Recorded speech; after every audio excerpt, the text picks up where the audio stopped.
নমস্কার বন্ধুরা, bonsai and nature চ্যানেলে আপনাদেরকে স্বাগত জানাই। তো আজকে আরেকবার উপস্থিত বনসাই অ্যান্ড নেচার চ্যানেল আপনাদের মাঝে একটি নতুন কাজ নিয়ে। তো আজকে আমি যে কাজটি করব সেটা হচ্ছে আমার করঞ্জা গাছের প্রুনিং। কেন করব, কিভাবে করব সেটা নিয়ে অবশ্যই আলোচনা করব। তো ভিডিওটা সম্পূর্ণ দেখবেন এবং সম্পূর্ণ দেখার পর আপনাদের মতামত অবশ্যই আমাকে কমেন্ট বক্সে লিখে জানাবেন। তো বন্ধুরা, এই যে দেখতে পাচ্ছেন আমার ছোট্ট ছাদ বাগান, আর এই যে দেখতে পাচ্ছেন আমার বনসাই গাছগুলো। তো এখানে আজকে আমি যে গাছটির উপর কাজ করব সেটা হচ্ছে আমার করঞ্জা গাছ। আর এই সেই গাছ যেটাকে আজ থেকে আমি 3 মাস আগে এই বড় পটের মধ্যে প্রতিস্থাপন করেছিলাম। আজকে এই গাছটিকে প্রুনিং করার পিছনে যেসব কারণগুলো সেগুলো নিয়ে আলোচনা করব। তো আপনারা দেখতে পাচ্ছেন যে গাছটির মূল কাণ্ডটি বা গোড়াটি, তার থিকনেসটা কেমন, এবং কিছুটা উপরের দিকে যদি আমরা উঠি তো দেখতে পাবো কিছু কিছু ব্রাঞ্চ এই যে মূল কাণ্ডটি আছে তার থেকে অনেকটাই মোটা হয়ে যাচ্ছে বা থিকনেসটা বেড়ে যাচ্ছে। এগুলো ব্রাঞ্চ লিডার ব্রাঞ্চে পরিণত হচ্ছে। আপনার লিফ বা পাতাগুলো দেখেও বুঝতে পারছেন। তো যাই হোক বন্ধুরা, এই যে লিডার ব্রাঞ্চ যে পরিণত হচ্ছে সেই সব ব্রাঞ্চগুলোকে আমি কেটে বাদ দেবো। এগুলো আমার আনওয়ান্টেড ব্রাঞ্চ বা অপ্রয়োজনীয় ডাল। এই ব্রাঞ্চগুলোকে যদি আমি রাখি তো যেসব ব্রাঞ্চগুলোকে নিয়ে আমি কাজ করব ভেবেছি, তো সেই সব ব্রাঞ্চগুলো শুকিয়ে যাবে বা নষ্ট হয়ে যাবে। তাছাড়া আপনারা দেখতে পাচ্ছেন যে এই ব্রাঞ্চ থেকে আরেকটি ব্রাঞ্চের দূরত্ব অনেকটাই কম।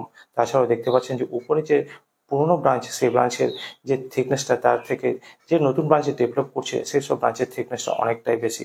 কারণ কি, এই ব্রাঞ্চগুলো ভালোভাবে নিউট্রিশন পাচ্ছে বা খাবার পাচ্ছে, যার ফলে এই ব্রাঞ্চগুলো ভালোভাবে ডেভেলপ করছে। তো আমি যেটা কাজ করবো আজকে, এই যে নতুন ব্রাঞ্চ আছে বা নতুন যে ডালগুলো আছে সেগুলোকে কেটে বাদ দেবো। এর ফলে কি হবে, আমার যে ব্রাঞ্চটাকে নিয়ে কাজ করার দরকার বা কাজ করার কথা সেই ব্রাঞ্চটি ভালোভাবে নিউট্রিশন বা খাবার পাবে এবং ভালোভাবে ডেভেলপ করবে। আপনারা দেখতে পাচ্ছেন এখানে যে আমি ব্রাঞ্চটিকে রেখেছিলাম তার থেকে যে সাইড ব্রাঞ্চটি আছে সেই ব্রাঞ্চটি আকারটা বা মোটা হয়ে যাচ্ছে। আর যে ব্রাঞ্চটিকে আমি নিয়ে কাজ করব ভেবেছি সেই ব্রাঞ্চটি দেখতে পাচ্ছেন যে চিকন সরু সুতোর মতো হয়ে যাচ্ছে। কারণ কি, যে খাবারটি সেই ব্রাঞ্চটি সংগ্রহ করছে, যার ফলে সেই ব্রাঞ্চটির থিকনেসটাও ভালোভাবে বেড়ে যাচ্ছে। তা আমি এই যে আনওয়ান্টেড ব্রাঞ্চ বা অপ্রয়োজনীয় ডাল যেগুলো লিডার ব্রাঞ্চে পরিণত হচ্ছে সেগুলোকে কেটে বাদ দেবো। তো বন্ধুরা, আমি এইভাবে কাজ করে থাকি, আর যখন যেটা কাজ করি তখন সেটাই আপনাদের সামনে তুলে ধরার চেষ্টা করি, যাতে করে আপনারাও বাড়িতে বসে একটা সুন্দর বনসাই তৈরি করতে পারেন।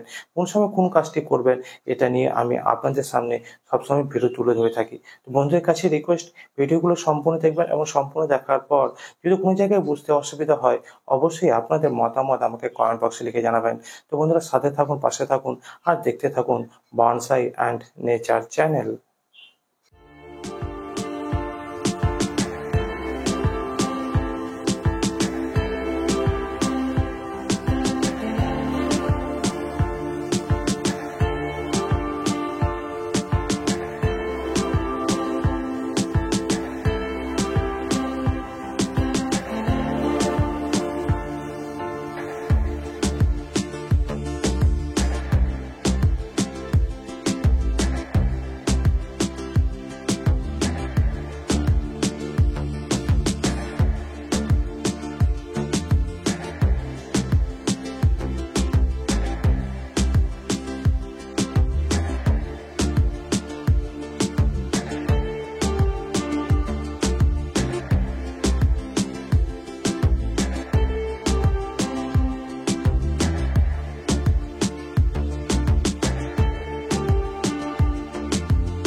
তো বন্ধুরা, দেখতেই পেলেন যেসব ব্রাঞ্চগুলো লিডার ব্রাঞ্চে পরিণত হচ্ছিল বা মোটা হয়ে যাচ্ছিল সেই সব ব্রাঞ্চগুলোকে কেটে বাদ দিলাম।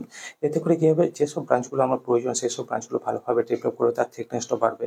আর এখন যেটা করছে সেটা উপরে যে কিছু ব্রাঞ্চ আছে বন্ধুরা, যেসব ব্রাঞ্চগুলো আকারে অনেকটাই বড় হয়ে যাচ্ছে, তো সেই সব ব্রাঞ্চগুলোকে কেটে বাদ দিচ্ছি। কারণ আমরা একটা বনসাই তৈরি করতে গেলে যে জিনিসটা আমাদের মূল লক্ষ্য বা যেটা আমাদের করতে হয় সেটা হচ্ছে কি, উপরের দিকে ব্রাঞ্চগুলোকে আমরা ছোট রাখবো এবং নিচের দিকে ব্রাঞ্চগুলোকে ধীরে ধীরে বড় রাখবো। তো সেই কাজটি করছি আমি। উপরের দিকে ব্রাঞ্চগুলোকে কিছুটা ছেটে বাদ দিয়ে দিচ্ছি, যাতে করে নিচের দিকে ব্রাঞ্চগুলো ভালোভাবে ডেভেলপ করে এবং উপরের দিকের ব্রাঞ্চগুলো আরও শাখা প্রশাখা ডেভেলপ করতে পারে। আর এখানে কিছুটা আগাছা আছে বন্ধুরা, সেই আগাছাগুলোকে আমি ক্লিন করে নিচ্ছি বা পরিষ্কার করে নিচ্ছি এবং এই কাজ করার পরে কিছুটা খুঁচিয়ে দেবো, যাতে করে আমার যে গাছটি আছে সেই গাছটি ভালোভাবে অক্সিজেন পায় বা আলো বাতাস পায়, আর গাছটি আমার ভালোভাবে ডেভেলপ করে। তো এই ধরনের জিনিসগুলোই আমি আপনাদের সামনে তুলে ধরে থাকি বন্ধুরা, আর এই কাজগুলোই আমি করে থাকি। তো যাই হোক বন্ধুরা, দেখতে থাকুন, সাথে থাকুন, পাশে থাকুন, আর এইভাবেই আপনাদের ভালোবাসা সহযোগিতা হাত বাড়িয়ে দিতে থাকুন।